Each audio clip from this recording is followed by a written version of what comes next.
Welcome back. You're watching Morning Live. Thank you very much for staying with us. Now, on the 28th of April, that was this year, a South African team of 9 able-bodied runners, 2 hand cyclists, and an amputee embarked on an epic 10-day relay journey from Cape Town to Pretoria. The non-stop 24-hour journey through 4 provinces formed part of the OCAL Global One Chance at Life Aim, which is to not only raise awareness around the needs of differently able people, but also to raise funds for 2 individuals who have suffered spinal cord injuries.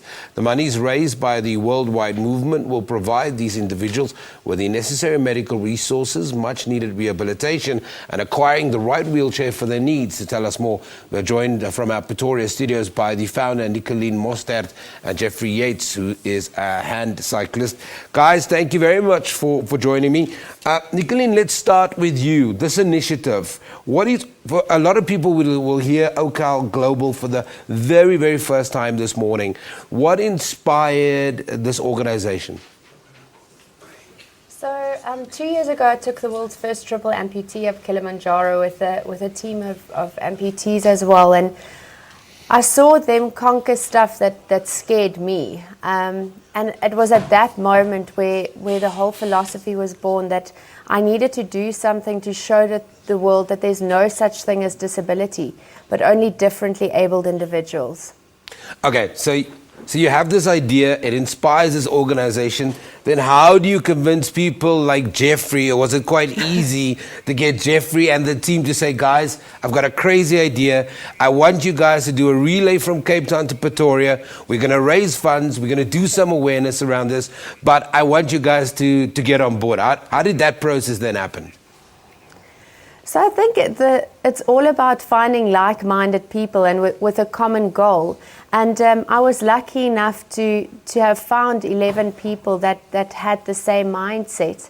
And I think for the able-bodied people, for us, it was pushing out of your comfort zone, because we stayed in camper vans and it was right through the day, through the night. But then for Jeff and for Benny, who are spinal cord injuries, and for Oswald the amputee, I think was even a bigger thing, because they were put completely out of their comfort zone. It was all about trusting 11 other people to get you from 1 kilometer to 2,800 kilometers. But yeah, I called everyone up and invited them on this crazy journey, and I was lucky enough that they accepted it. Jeff, when Nicolene talks about crazy, I don't know how an athlete interprets that, but you're a hand cyclist. What was it about Nicolene's call, Jeffrey, that was the one thing that you said, you know, I've got to be part of this. I have to create this awareness. And afterwards, I want to ask you, what was that journey like? But what was it about that initial call that you said, well, you know what, I want to be part of this? Yeah, no, like Nicolene said, it's about finding people that have the same goals and believe the same sort of message that we're trying to get across. So for me, I mean, it was a crazy, thought to think we were going to do this 1,800 kilometer journey over 10 days for 24 hours. But I believed in the cause, and I think that was very important. The awareness, we'll talk about the monies a little bit later, but the awareness raised. We still think that there's a lot of information out there, and yet a lot of people are not really aware about just some of the day-to-day difficulties, some of the medical issues that people that have a disability go through. Jeffrey? Yes, no, 100%.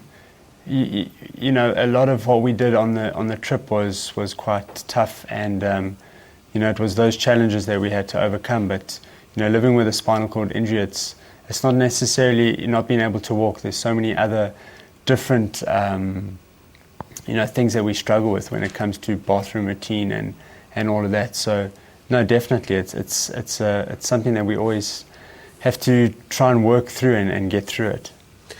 Nicolene, these are brave young men and women. They're on a 10-day trip, going through 4 provinces.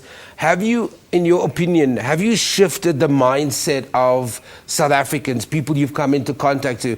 Because I've asked Jeffrey this question, that there is a lot of information out there, and yet we are not reading this information. We're not getting to grips with the kind of realities that people that have disabilities actually are faced with. Nicolene?